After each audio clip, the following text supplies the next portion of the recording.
Hey, it's KJ. So excited to have you with me as we bring Jon Cryer to the KJ Today Show. Well, hello, Jon Cryer. Hey, how are you? I am so excited to welcome you to the KJ Today Show for the first time. I think we've talked over the years because I've been in radio forever. But this is the first time we've had you on our little positive vibe show here. So thanks for being here, Jon. Oh, so glad to be a part of it. Well, I tell you what, I mean, obviously, there's a lot of people that are listening and excited and love you from Pretty in Pink and Two and a Half Men. But the conversation that we have been having today about this new podcast, it's honestly, it's been brilliant and exciting. And I don't want to say too much more. I want to hear from you, your perspective when you first started hearing the story from your friend, Suzanne, about the man who calculated death being her grandfather. Well, yes, yes. Well, you forget that history is all around us, and it's all the people around us are a part of history. We don't always see it that way. And the crazy thing was that this whole thing came about because I was at a dinner party. And one of my wife's oldest friends, who's named Suzanne Rico, she's an anchor woman out here on KCBS.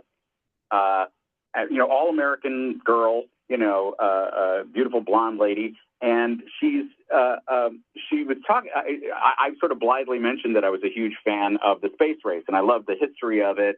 And she said, "Oh, my grandfather worked on the space program," and I said, "Oh, that's so cool," She said, yeah. Before that, he worked for Hitler. But anyway, and she just went on talking about that. And I was like, wait, I'm sorry, Suzanne, you're going to have to rewind and tell me about the working for Hitler part. And it turns out she had been on this kind of crazy but gut-wrenching adventure recently because her mother had passed away a few years before that. And on her deathbed, her mother admitted that she had been working on a memoir. She'd been writing a memoir, but that she wouldn't be able to finish it because she was dying. And she asked Suzanne to finish it for her. And which is just a crazy thing to ask of somebody. I mean, finishing her memoir. I mean, I don't even know where you start from that. And Suzanne certainly didn't. So she had to go through her family's history in a way that she had never really interrogated before, And so one of the first moments of the podcast is her going through her mother's things and finding a thing called the Knight's Cross, which is actually the highest medal that Hitler awarded. And she found out that her grandfather was awarded the Knight's Cross. And suddenly she realized, oh, wow, I've got to go a lot deeper into this story than I thought.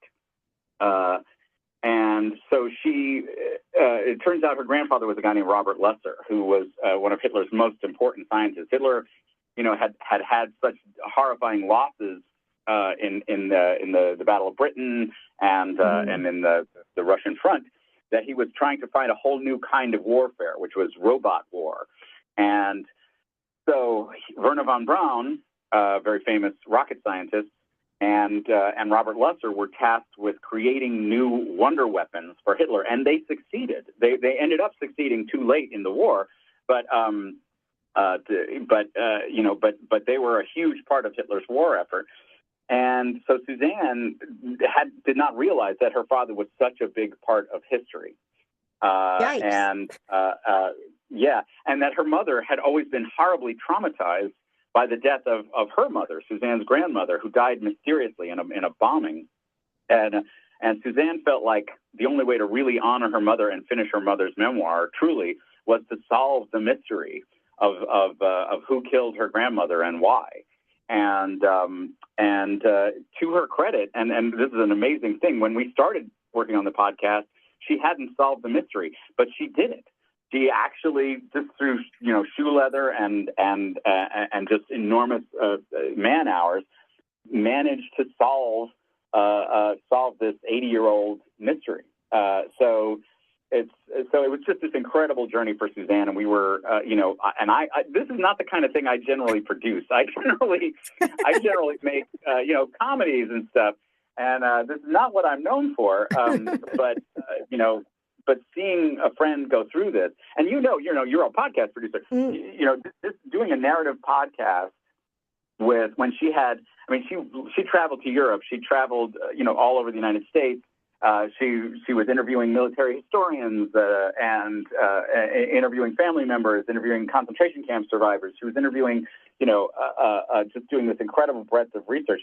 But she just the hours and hours of audio she had to go through. I mean, hundreds of hours. Wow. It was just this incredibly daunting, challenging thing. And she has made a really beautiful, beautiful story of a family. And this is just the first half of it, by the way. This is just how they survived World War II. There's then they were illegally smuggled to the United States to work on the space program. And so we're going to do, the second season is going to be the story of Operation Paperclip and how her family got to the United States. This is crazy. How many times, I mean, like you said, you've worked in comedy. You've had this big, long career. How many times did you say to Suzanne or yourself, like, you can't make this stuff up? Yes. Well, she has those moments all through the podcast, because the story takes so many crazy twists and turns. I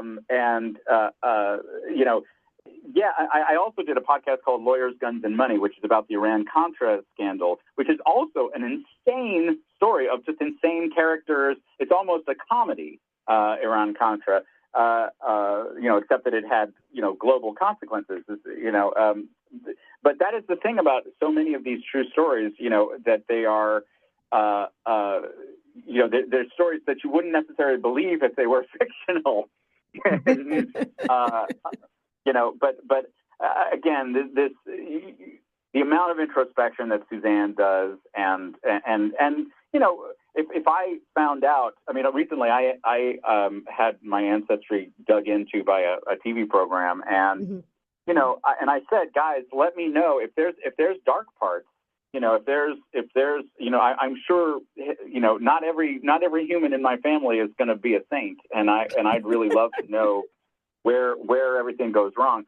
And they sent me some things. I mean, there was fascinating things.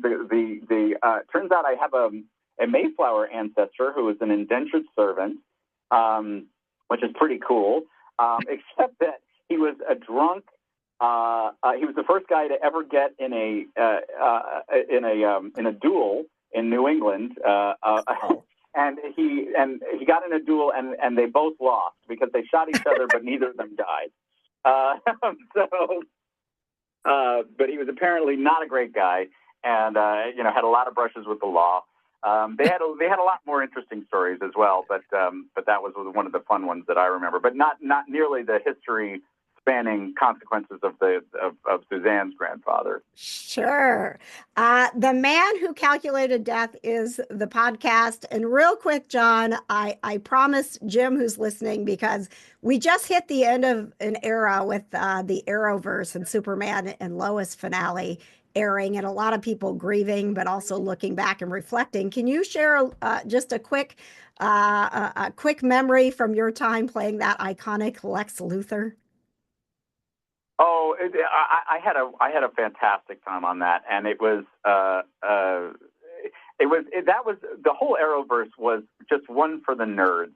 We were I loved being a nerd. I loved reveling in it. It was that we got into the deepest, darkest recesses of DC lore was great. We just reveled in it, and it was fun because when we ended up shooting this insane crossover where we had 5 different shows cross over with each other. We had Flash and Arrow and all those, and Supergirl and Batwoman all cross over, and Legends of Tomorrow, as a matter of fact. It was just this huge, ridiculous undertaking, and we all, I don't know, there was. We every now and then there was these days when we'd look around and all of us in these ridiculous costumes saying these ridiculous things, and but we were all having a ball, and I am sorry to see Superman and Lois go as well, because I think that was just a fantastic new look at those characters. I think they managed to really crack it by being faithful to who Superman is, but also finding a new way to show it. And that show is really, really so well done. And my biggest regret is that I never was on it. I would have loved to yes. won by that one. Well, thank you, Jon. I know you got a lot more interviews today. The Man Who Calculated Death podcast is out. And when season 2 comes out, get back on the KJ Today show, please. Happy to. Absolutely. Absolutely. Thanks so much. Thanks for joining me for another celebrity interview. KJ Today, where you'll find the positive vibes of pop culture, people to know, and pets. If you like this interview, please make sure you give it a like, rate, review, and subscribe. And join us on YouTube the first Wednesday of every month for the full KJ Today show, where we play trivia, bring you more celebrity guests, and even a pet of the week to keep you feeling the positive vibes.